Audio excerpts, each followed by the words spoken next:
Good morning, everyone. My name is Representative Spencer Igo from the Iron Range, and I have the privilege to chair the House Housing Committee of the Minnesota House. Today, we as a group of Republicans and Democrats stand together in addressing the issue that is core of every Minnesota community, housing. Whether you live in St. Paul, up on the range, in the suburbs, or in southern Minnesota, our communities need and are asking for more housing. In fact, you can make the argument that housing has become a top 3 issue for most people, regardless of their party. This is an issue of one that is close to home for me. Since being elected to the legislature in 2020, this is the one issue I hear from friends, peers, colleagues, and constituents. People from all generations want to be homeowners and cannot find and afford homes. Here are the facts. Minnesota is down over 100,000 housing units. The median age for buying your first home is now 38 years old, and the average mortgage is over $2,500 a month. Today, we are announcing bills that are going to get at the root of this issue, and that is more homes. I am proud to be carrying the Starter Home Act portion of the package. They'll be working to deliver the starter homes that Minnesota needs by cutting regulations that have stood in the way of certain types of development. The idea is nothing new. Red states and blue states across the country are implementing similar policies and are seeing results. You could argue this is a bill is returning us to the way things used to be. Our neighborhoods were built on starter homes that were built on the return of our veterans from World War II that created the communities that we live in today. It is time to bring those homes back and revitalize homeownership for all in our state. The entire bill package today is the culmination of ideas and policies that, when combined, will accomplish 3 things. First, it will provide and allow for diversity in housing. We need all the options possible for all Minnesotans. From single-family homes to duplexes, to condos, to multifamily homes, this housing diversity will work to drive down the cost of homes in our communities and restore affordability. Diversity and affordability, when combined, give the opportunity for Minnesotans to achieve an institutional framework of our state and nation, homeownership. The ability to attain homeownership yields stability, and that stability for our families, communities, and our state. Thank you. Next will be Senator Port. Good afternoon, or good morning, I guess. It's still morning. I am Senator Lindsay Port. I represent District 55 in Burnsville and Savage. As I've said many times in the past 2 years, and I'll say it again, we are in a housing crisis. Minnesota is 114,000 housing units below what we need. And if we wait to take action, or every moment we wait to take action, we fall further behind. Everyone in every community across Minnesota is spending more on housing and less on education, food, and healthcare because we just don't have enough housing. We hear it from our constituents and local officials, and we see it in data across Minnesota. Minnesotans are feeling the hurt in their quality of life and in their bank accounts. Whether you have to live an hour away from where you work or choose between paying rent and buying groceries, or can't afford a place to live at all, the crisis has real consequences for the way that we live. People want to move to Minnesota. It's our job to make sure that there's stable housing for the Minnesotans who already live here and the future Minnesotans we're welcoming into our state. Seniors should be able to downsize their homes and stay in their communities. First-time home buyers should be able to buy a starter home in the town where they grew up. And as their families grow, they should be able to live and raise families in the same neighborhood. What you've heard from Minnesotans and from our city and county leaders is that there are too many barriers in building homes that we need. Every time a development hits a red light, the price tag goes up, labor costs go up, material costs go up, permitting costs go up, and that means more expensive homes for Minnesotans. The Yes to Homes legislation will remove these barriers and open the doors to the housing that we need. These bills will streamline zoning processes that bog down development. They will reduce building time and costs and help towns and cities across Minnesota build the types of homes that are right for their communities. When we break down these barriers, it's good for our communities, good for business, and good for growth across the state. The Yes to Homes legislation will give Minnesotans the freedom to afford a home in the community of their choice.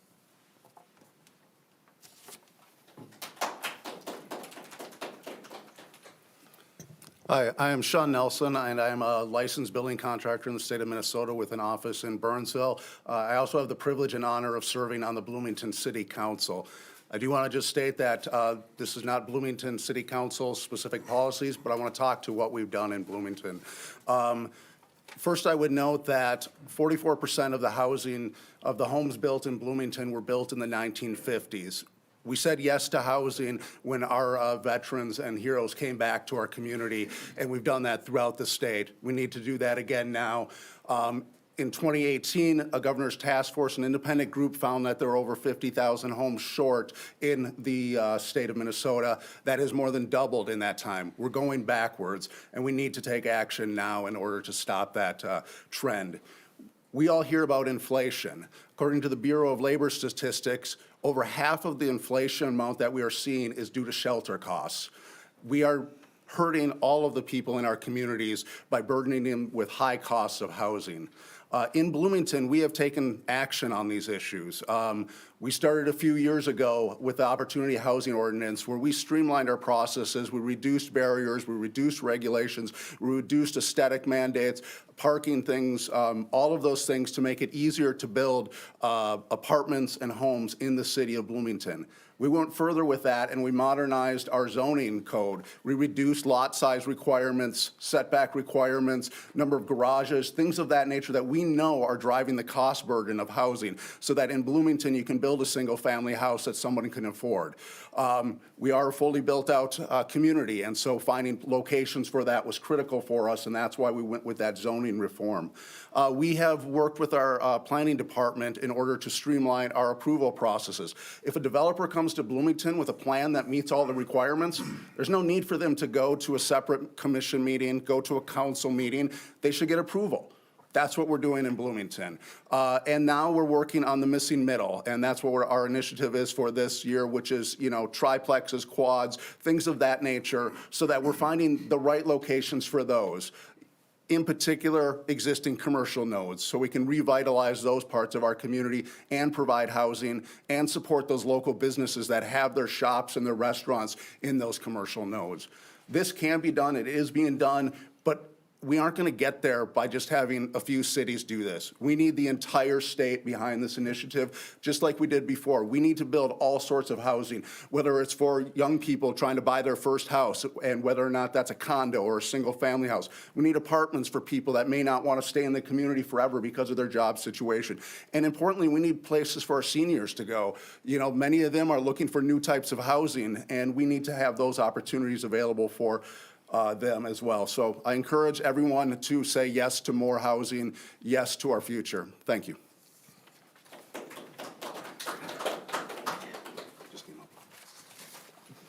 Hi, my name is Nancy Eder.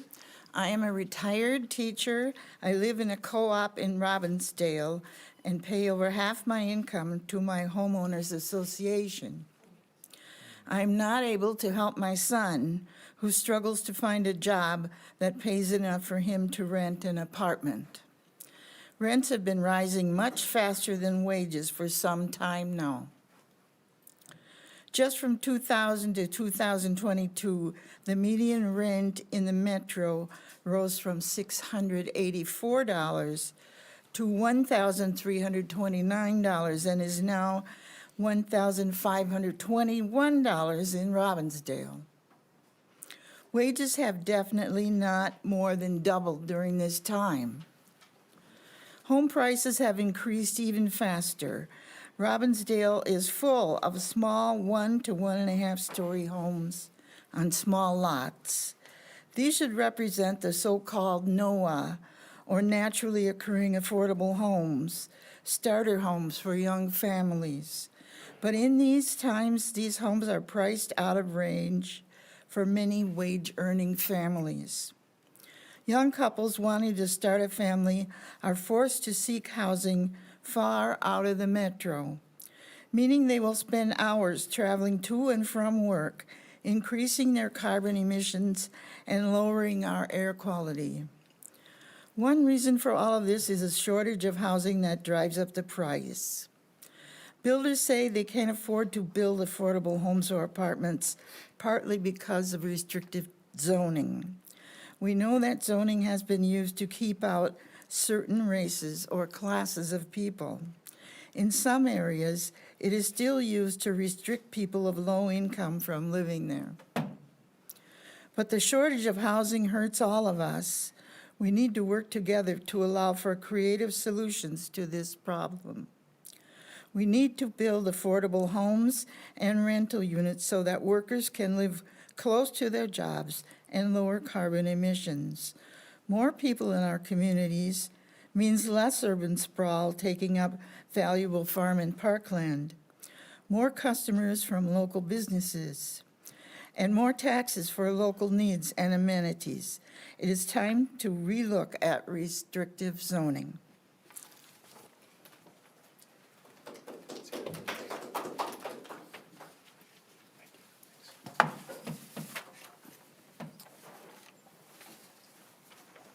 Good morning, I'm Jordan Rasmussen, Senator from Fergus Falls. In Minnesota, currently, the median cost of a new single-family home is over $540,000. And that puts homeownership out of reach for many hardworking Minnesotans. That is why I'm proud to be a part of this bipartisan group of legislators to champion the Minnesota Starter Home Act and the other reforms that we're talking about today. This proposal focuses on cutting red tape to increase the supply of starter homes, empowering the free market to meet the demand in our communities. By doing so, we can help aspiring Minnesota homeowners and young families achieve the dream of home ownership. The stakes are high in this discussion. When Minnesotans must move farther from jobs, their families, and the communities that they grew up in just to afford a home, it not only impedes their financial stability, but it hamstrings the economic prosperity of all of Minnesota. The ripple effects of the shortage of homes and the higher costs touch every corner of the state, rural, suburban, and urban. Too many Minnesotans are unable to reach the American dream of homeownership because of government policies and overregulation. And it's time for state leaders to take action to eliminate those barriers. And I also just want to thank the leaders who have worked on this on both sides of the aisle, especially Representative Jim Nash and Senator Rich Draheim for their work on aesthetic mandates. And this is going to be really important work for us to get done this session. And so with that, I'm going to hand it over to Representative Michael Howard to wrap us up. Thank you. Good morning. My name is Michael Howard, and I represent Richfield in Minneapolis in the State House. Whether we are talking to students trying to afford rent, young families trying to buy a home for the first time, or seniors trying to downsize, we hear the same thing, and we hear the same thing in my community, in suburban areas, in greater Minnesota. We hear it all the time: housing costs too damn much. And Minnesotans are right. And this bipartisan group of legislators and this diverse coalition is going to work hard to do something about it. The Yes to Homes legislative agenda recognizes a few key things. The first is the status quo is not working. As Councilmember Nelson mentioned, just 6 years ago we were 50,000 homes short. Now we're 100,000 homes short. This problem will deepen and worsen unless we take action.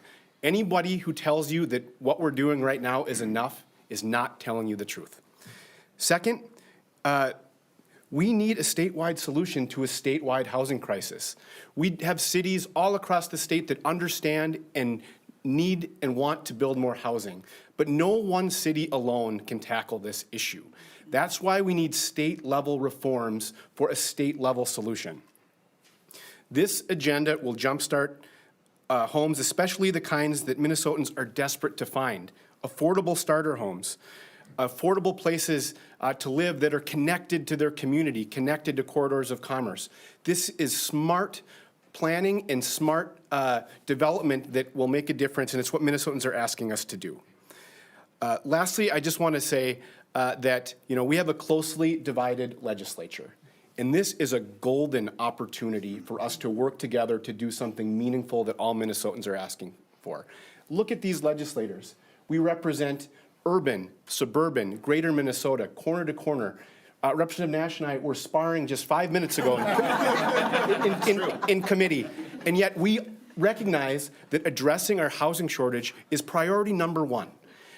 This team is ready to get to work. And I'll also mention, we have an amazing and growing coalition. If you look at the organizations that are supporting our Yes to Homes agenda, you'll never see a more diverse group of, there's logos up there that have never been that close to each other before. And we are prepared to work together and listen to Minnesotans and move an agenda that will build more homes. When this legislature says yes to homes, more Minnesotans can say yes to the American dream. And this broad, diverse group of legislators are ready to make it so. And with that, we'll take questions. Hard to ask questions if we don't have bills. So we're going to see the details. It wasn't the top lines that sank this last year, it was the details. I believe we have copies of language that we can get you.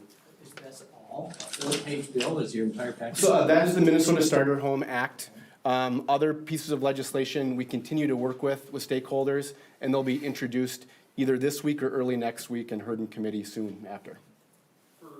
Reducing rent inflation, I mean, how is zoning supposed to, can someone walk me through how that would work? What's to prevent sort of a property owner from just going up to whatever the rent stabilization law might be for their locality and raising the rates that? Sure, it's a great question. We saw over the last several years, rent increases skyrocket across the country. And there were a few pockets of places where it did not go up that amount. Most places we saw a double-digit increase, at least 10%. But in Minneapolis, which had opened zoning and had built more units, we saw a much smaller increase. I think it was around 4%. So that is the sort of part of the pressure that we're seeing and part of the ability for landlords to raise their rents, the highest amount that the market can take, is because renters don't have a choice. They don't have anywhere else to go. They can't choose a different apartment.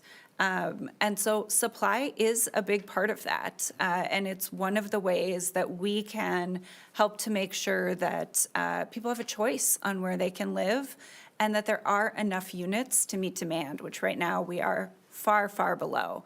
And so this bill helps to remove some of those barriers to building multifamily in corridors of commerce, close to things where people need to live their lives anyway, and also opens up opportunities for duplexes, triplexes, and quadplexes, which are both homeownership opportunities, but also rental opportunities that fit the needs of Minnesotans who might not just need a one-bedroom apartment.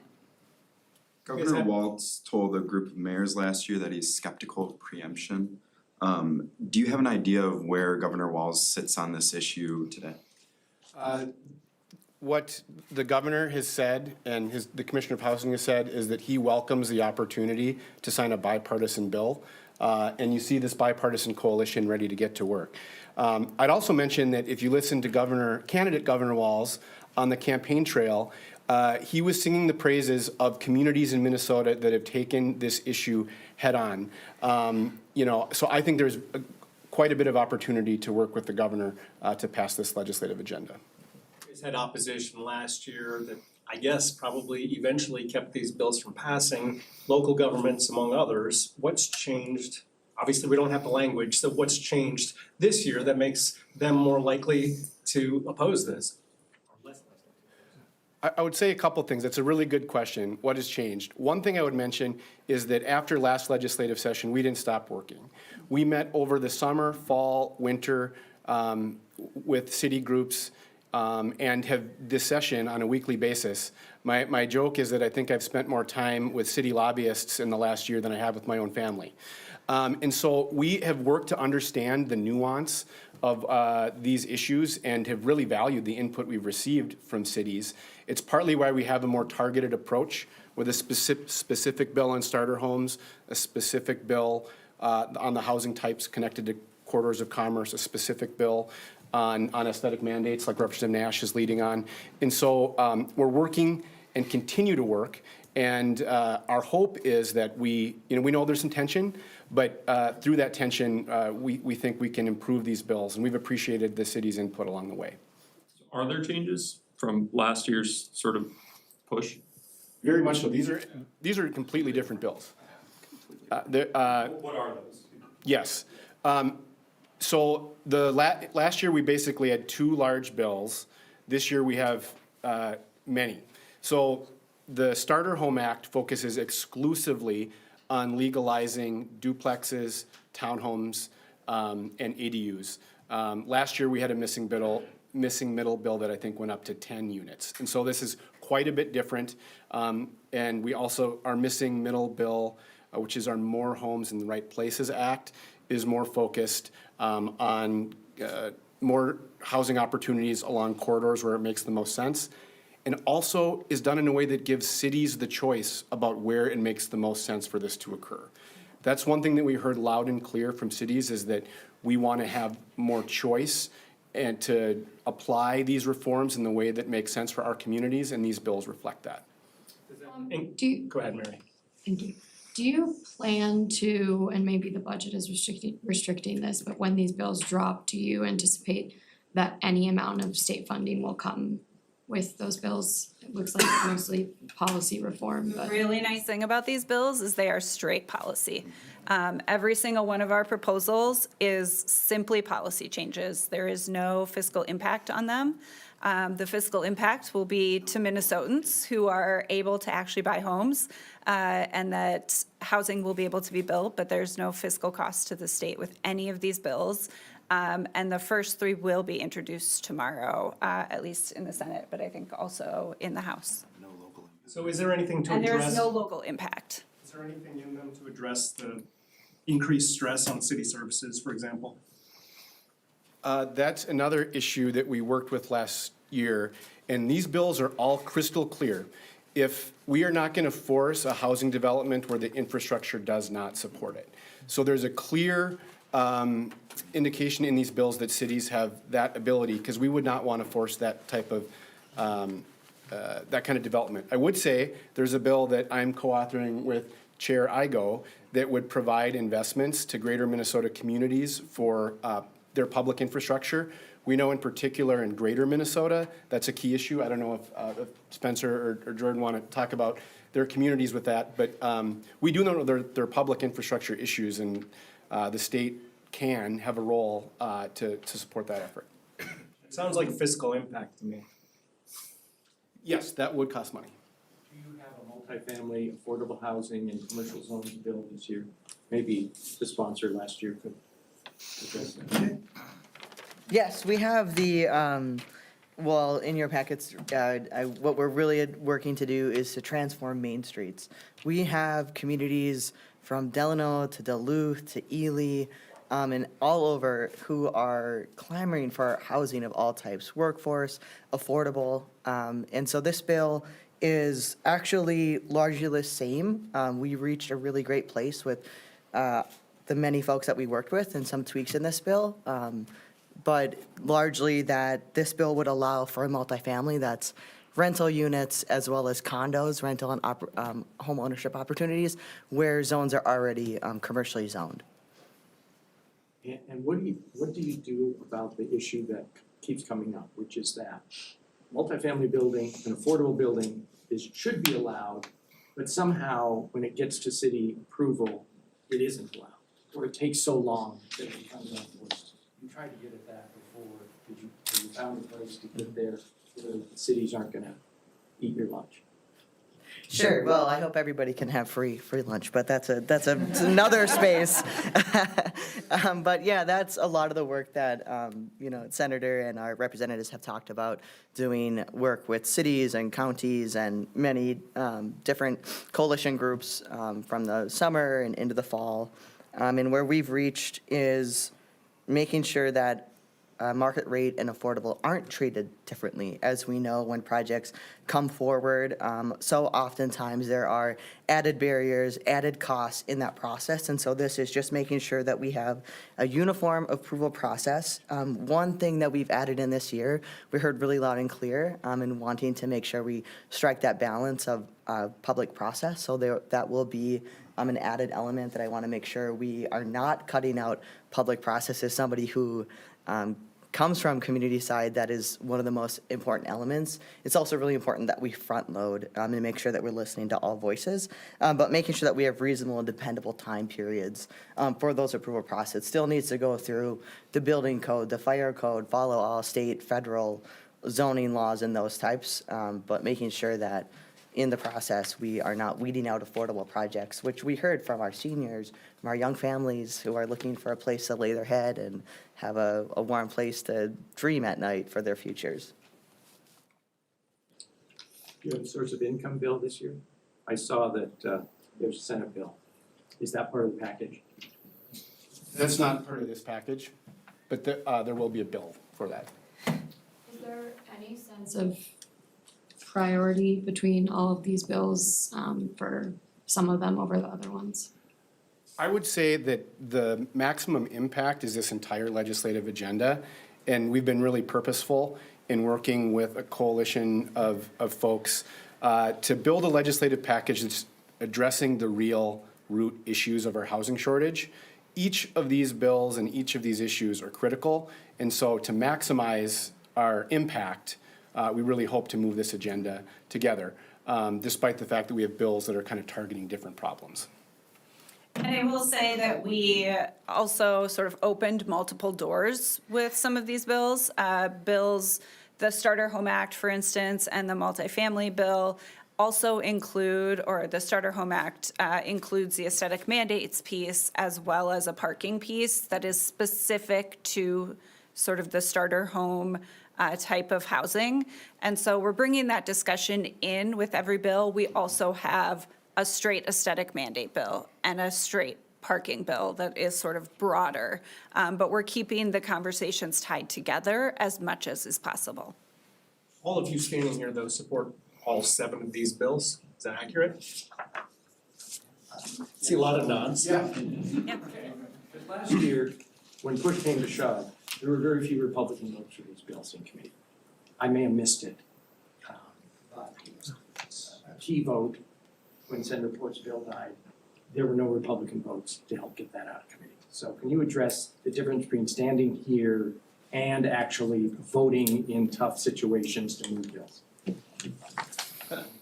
Jim Nash, District 48A. I'll say we are about as tied as you're going to ever get in the legislature right now. And I think that the members behind us, or behind me, are on the same page. I think that we're going to work very hard to convince the people that we sit next to in committee and sit next to on the floor. I think the one thing that you're also not hearing that you heard last year is a lot of the cities are now finally realizing they've got a housing problem on their hands. And for the first time that I can remember, they're coming to us and saying, yeah, you're right. We know that we're not building enough homes. I think with that acknowledgement, you'll also see people who have maybe had problems with the bills in the past are going to recognize that my kids, your grandkids, other people's kids can't buy a house in the state that they were raised in. And the conversations that I've had with a lot of municipal groups has been, we understand that we have to have some change. And I think when they begin acknowledging that, that's going to open up the doors for a lot of people who have had some reservations in the past to put up a strong vote for it. Is there still hesitancy among some of your colleagues? You've met legislators, right? There's hesitancy on every bill. And that's part of the legislative process, is working through the different things. All of us, again, look at who you have up here. You've got people who are progressives and conservatives and everything in between. And we are all, as Chair Howard said, he and I were duking it out 20 minutes ago. And yet we are locking arms on this issue. That's the most remarkable thing I think that you should take away from this. As I have said in the past, housing is a North Star issue. Every person needs to find their way home, like my kid in the Navy always told me, I know I can go home to our North Star in Waconia. There are so many people that don't have that opportunity right now. So Republicans and Democrats and progressives and liberals are all saying, let's fix this, and we're going to work together to make sure that it happens. Hi, everyone. I'm Representative Larry Kraft. I represent St. Louis Park. And I want to go back to a question about what's different this year. So we've done a lot of engagement with cities. This issue, the visibility to this issue, I think partially based on what we did last year and the national conversation, has really been uplifted. And there's some phenomenal work by cities happening in Minnesota. In addition to what you heard in Bloomington, I did a tour down in Rochester. Man, they're doing, doing some phenomenal stuff, all kinds of different kinds of housing coming up, and they're doing it in administrative approval. So when someone wants to build it, they know that if they follow the rules, they can do it in a couple months. They can get the permits. And even for multifamily buildings, great stuff. My own community of St. Louis Park, a couple weeks ago, legalized triplexes throughout the community. So I think we're seeing the recognition and the cities taking action and also realizing, I've talked to some, we're doing our part, but we want others to do their part too. Thank you. Thank you. Thank you.